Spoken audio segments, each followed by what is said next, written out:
إن عدة الشهور عند الله 12 شهرا في كتاب الله يوم خلق السماوات والأرض منها 4 حرم. صدق الله العظيم. قال النبي صلى الله عليه وسلم: ما أنا عليه وأصحابي، أو كما قال عليه الصلاة والسلام. میرے محترم بزرگ اور دوستو، اللہ رب العزت کا بڑا ہی فضل و احسان ہے کہ اس نے ہم تمام کو ایک اہم فریضہ ادا کرنے کے لیے اپنے پیارے گھر کے اندر جمع ہونے کی توفیق عطا فرمائی ہے۔ میرے دوستو، اللہ تبارک و تعالیٰ نے ہم تمام کے تمام لوگوں کی سہولت اور آسانی کے لیے دن اور رات کا یہ آنا جانا رکھا ہے تاکہ انسان اپنے زندگی کے اندر بہت سی چیزوں سے سہولت حاصل کر سکے، بہت سی چیزوں کے ذریعے سے آرام حاصل کر سکے، تھک جائے تو آرام کر لے، جن کے اندر اپنے عیش و عشرت کا سامان کو مہیا کرے جو انسان کی زندگی کے لیے ضروری ہو۔ پھر اللہ کے نبی صلی اللہ علیہ وسلم کے بعد صحابہ کرام نے مل کر کے ہجری مہینے کے اعتبار سے ہم تمام کے تمام لوگوں کے درمیان میں ایک تاریخ متعین فرما دی، تاریخ متعین کر دی ہے کہ جن کی وجہ سے ہم تمام کے تمام لوگوں کے لیے اپنے اسلامی واقعات جو ان تاریخ کے اندر، ان تواریخ کے اندر واقع ہوئے ہیں، ہم ان کو جان سکیں، ہم ان واقعات سے عبرت حاصل کر سکیں، عبرت لے سکیں۔ اور اللہ تبارک و تعالیٰ نے ہم تمام کے تمام لوگوں کے لیے دن اور رات کا نظام رکھا۔ پھر اس کے بعد میں 12 مہینے بنائے، 12 مہینے رکھے جن کو قرآن کریم کے اندر 12 کے نام سے جانا گیا کہ اللہ رب العزت نے 12 مہینے بنائے اور ان مہینوں کے اندر کچھ مہینے اللہ تبارک و تعالیٰ نے فضیلت والے رکھے ہیں، جن کے بارے میں بیان فرمایا منہا 4 حرم کہ 4 مہینے حرمت والے مہینے ہیں، 4 مہینے عظمت والے مہینے ہیں کہ جن مہینوں کے اندر اللہ تبارک و تعالیٰ کی رحمتیں نازل ہوتی ہیں۔ اللہ رب العزت نے ان مہینوں کی بڑی عظمت و شان بیان فرمائی ہے، جن کو قرآن کریم کے اندر بیان فرمایا منہا 4 حرم کہ 4 مہینے عظمت والے مہینے ہیں، 4 مہینے برکت والے مہینے ہیں، جن میں سے ایک مہینہ ابھی یہ محرم کا مہینہ چل رہا ہے، اور اس محرم کے مہینے کے اندر جیسے ہی محرم کا مہینہ شروع ہو جاتا ہے تو ہمارے ذہن و دماغ کے اندر ایک عجیب ترین طرح کی کیفیت ہم لوگوں کے ذہنوں کے اندر دوڑنا شروع کر دیتی ہے۔ طرح طرح کے خیالات، طرح طرح کے خرافات اس مہینے کے شروع ہوتے ہی ہمارے دل کے اندر پیدا ہونی شروع ہو جاتی ہے کہ محرم کا مہینہ تو نحوست والا مہینہ ہے، نہ تو اس مہینے کے اندر کسی طریقے کی کوئی شادی کی جائے، نہ اس مہینے کے اندر کوئی خوشی کا فنکشن کیا جائے، نہ کوئی تقریبات وغیرہ کی جائے۔ ہمارے ذہن و دماغ کے اندر یہ طرح طرح کے خرافات پیدا ہونے شروع ہو جاتے ہیں، جبکہ اللہ تبارک و تعالیٰ نے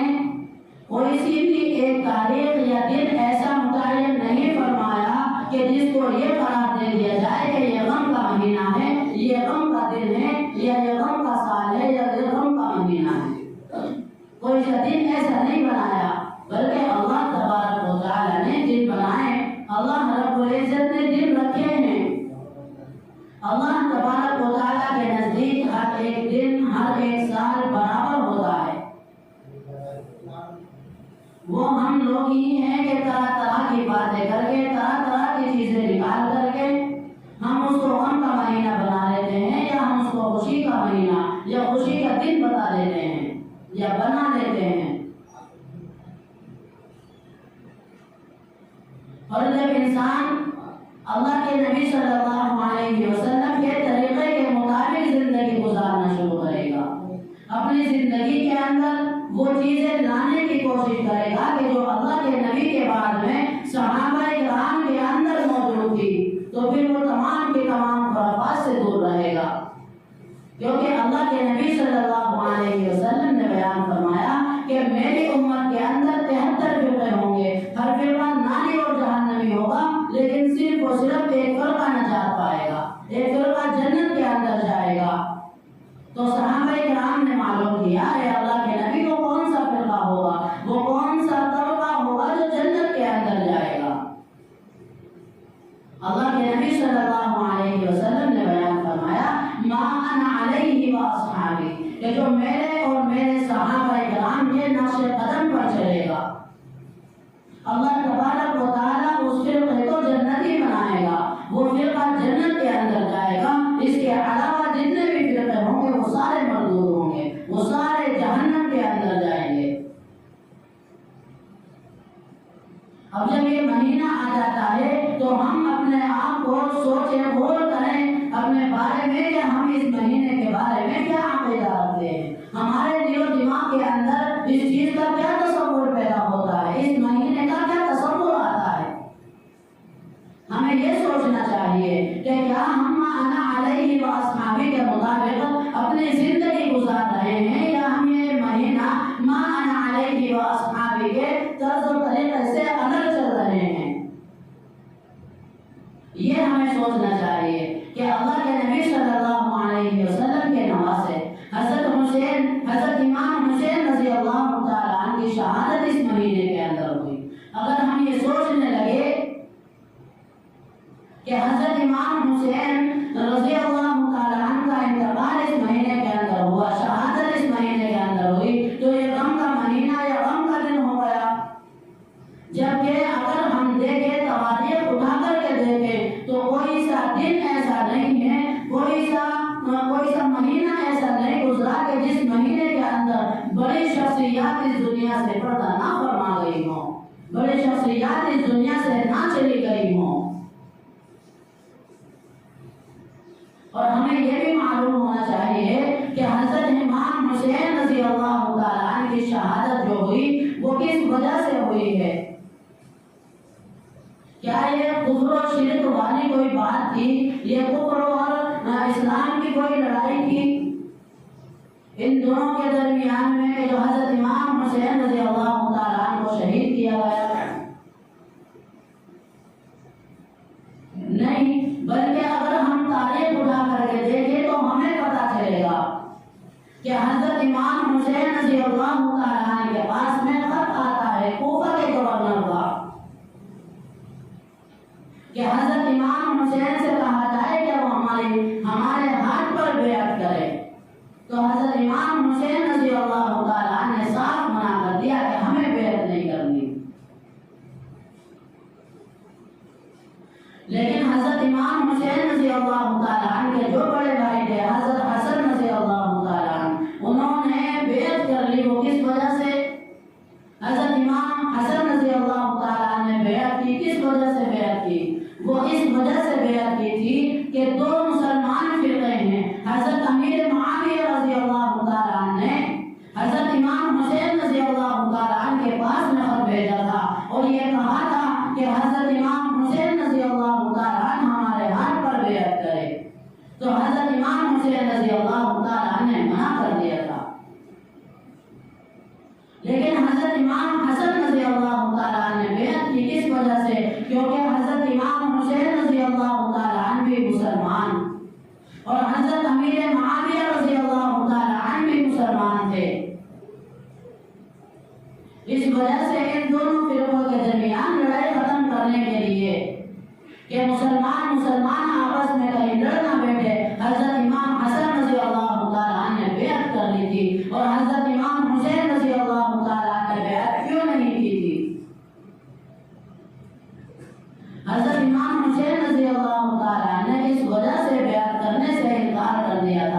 کیونکہ یہ جو خلیفہ بنائے گئے تھے وہ خلفائے راشدین کے طریقے کے مطابق بنائے نہیں گئے تھے، بلکہ یہ جو خلیفہ بنائے گئے یہ خلفائے راشدین حضرت ابو بکر صدیق رضی اللہ تعالیٰ عنہ، حضرت عمر رضی اللہ تعالیٰ عنہ، حضرت امام حضرت عثمان غنی رضی اللہ تعالیٰ عنہ، حضرت علی رضی اللہ تعالیٰ عنہ، جو یہ خلیفہ بنائے گئے ایک دوسرے کے بارے میں ان کا جو طریقہ تھا خلیفہ بننے کا وہ انہوں نے اپنایا نہیں تھا۔ اس وجہ سے اس طریقے کی تبدیل کرنے کے لیے حضرت امام حسین رضی اللہ تعالیٰ عنہ نے بیعت نہیں کی تھی، اور حضرت امام حسین رضی اللہ تعالیٰ عنہ کے پاس میں کوفہ سے بھی بتایا تھا کہ آپ کوفہ کے اندر تشریف لے کر کے آ جائیے، تمام کے تمام حضرات آپ کی بیعت کرنے کے لیے تیار ہے، آپ کوفہ کے اندر تشریف لے آئیں۔ تو حضرت امام حسین رضی اللہ تعالیٰ عنہ کوفہ تشریف لے کر کے جا رہے تھے تو راستے میں کربلا کا میدان پڑا، تو وہاں پر حضرت امام حسین رضی اللہ تعالیٰ عنہ نے پڑاؤ ڈالا، اپنا قافلہ وہاں پر روکا، کیونکہ پتہ چل گیا تھا حضرت امام حسین رضی اللہ تعالیٰ عنہ کو ایک مخبر نے بتا دیا تھا، کوفہ والوں نے یہ بات کہی ہے کہ آپ ہمارے پاس آ جائیے، ہم آپ کے ہاتھ پر بیعت کر لیں گے۔ یہ خبر جھوٹی تھی، لیکن موقع پا کر کے ابن یزید اپنا لشکر لے کر کے ابن یزید نے ایک بہت بڑا لشکر حضرت امام حسین رضی اللہ تعالیٰ عنہ سے زبردستی بیعت کرانے کے لیے بھیجا تھا، اور تعداد اس لشکر کی کتنی تھی؟ 1 لاکھ سے اوپر اس کی تعداد تھی۔ تو حضرت امام حسین رضی اللہ تعالیٰ عنہ کو اور ان کے ساتھیوں کو اس لشکر نے چاروں طرف سے گھیر لیا، اور جب کہا گیا کہ ابن یزید کے ہاتھوں پر بیعت کرو تو حضرت امام حسین رضی اللہ تعالیٰ عنہ نے بیعت کرنے سے انکار کر دیا تھا، اور حضرت امام حسین رضی اللہ تعالیٰ عنہ نے بیعت کرنے کے لیے منع کیا۔ تو اس کے بعد میں پھر یہ جنگ پیش آئی تھی، حضرت امام حسین رضی اللہ تعالیٰ عنہ جنگ کرنے کے لیے نہیں نکلے تھے،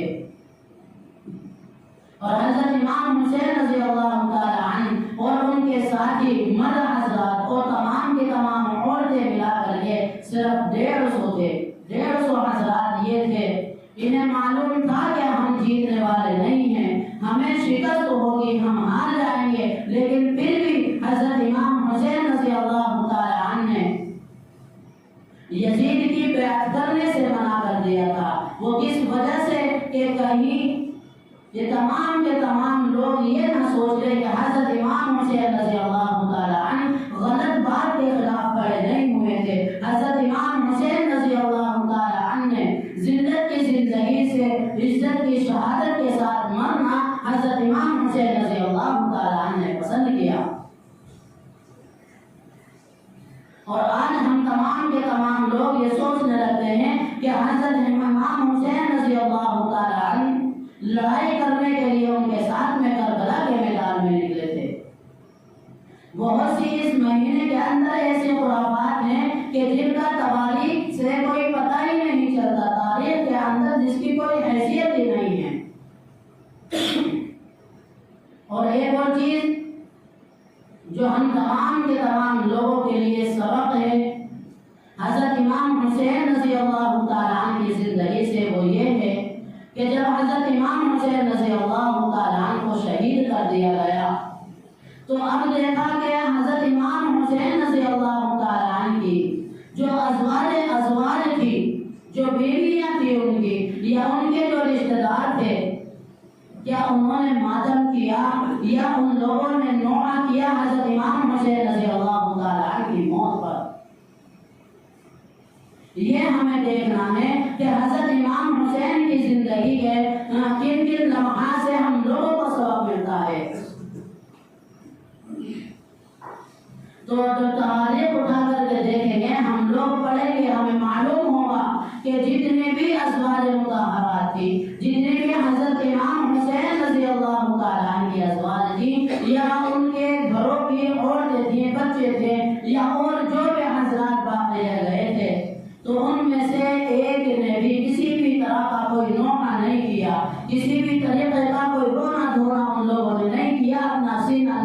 کیا ان لوگوں نے، کسی بھی طرح کا کوئی ماتم نہیں نکالا، کوئی ماتم نہیں کیا، کسی طریقے کا بھی کوئی تعزیہ حضرت امام حسین رضی اللہ تعالیٰ عنہ کے جتنے بھی خاندان والے تھے یا صحابہ اکرام جتنے بھی موجود تھے، کسی نے بھی کوئی نوحہ نہیں کیا۔ تکلیف ہر ایک شخص کو ہوئی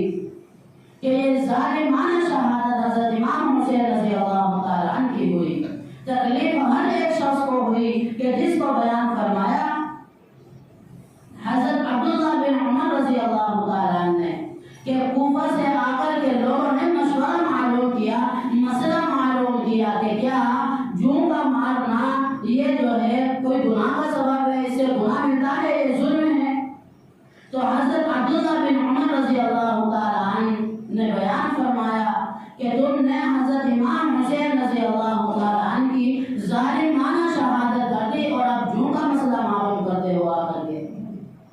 یہ کس وجہ سے کہا کہ ان لوگوں نے حضرت امام حسین رضی اللہ تعالیٰ عنہ کے اوپر ظلم کیا تھا، انہیں ظالمانہ شہادت کا جان نوش کرنا پڑا۔ تو میرے دوستو، جب ہم تواریخ اٹھا کر کے دیکھیں گے، صحابہ کرام کی زندگیوں کو دیکھیں گے تو ہمیں معلوم ہوگا، ہمیں پتہ چلے گا کہ کوئی سا دن اللہ تبارک و تعالیٰ نے غم کا دن نہیں رکھا، کوئی سی رات اللہ رب العزت نے غم کی رات نہیں رکھی، اسی طریقے سے نہ کوئی خوشی کا دن نہ کوئی غم کی رات اللہ تبارک و تعالیٰ نے رکھی ہے، بلکہ اللہ رب العزت کے نزدیک ہر ایک دن ایک جیسا ہے۔ ہر ایک دن کے اندر اللہ تبارک و تعالیٰ نے طرح طرح کی رحمتیں ضرور رکھی ہیں، کیونکہ عاشورہ کا دن، عاشورہ 10 محرم الحرام کو کہتے ہیں۔ 10 محرم الحرام کی بڑی فضیلتیں قرآن و احادیث کے اندر بیان کی گئی ہیں،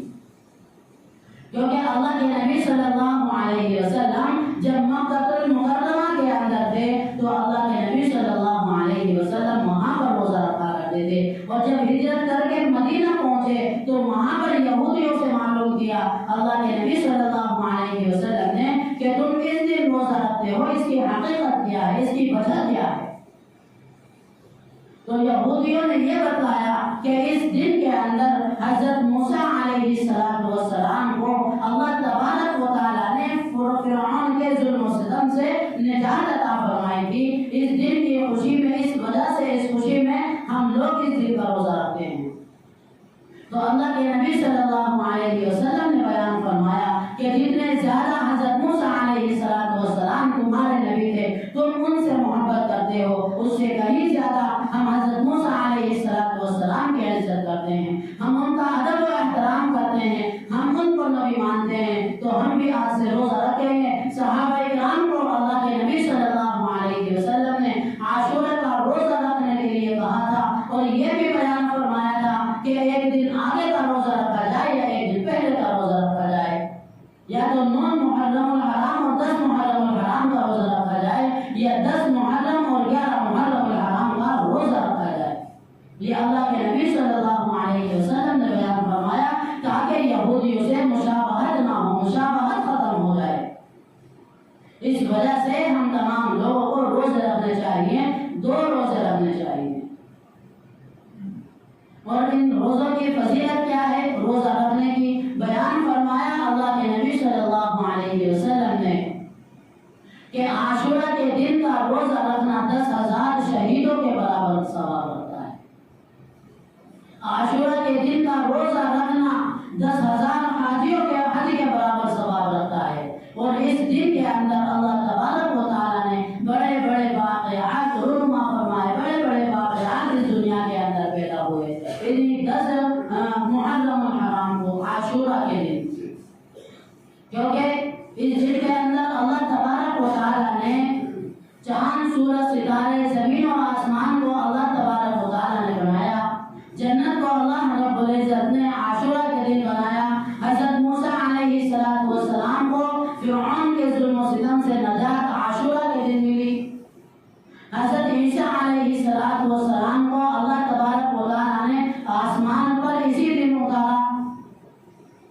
حضرت یونس علیہ السلام کو اللہ رب العزت نے مچھلی کے پیٹ سے اس دن نکالا، اللہ تبارک و تعالیٰ نے حضرت یوسف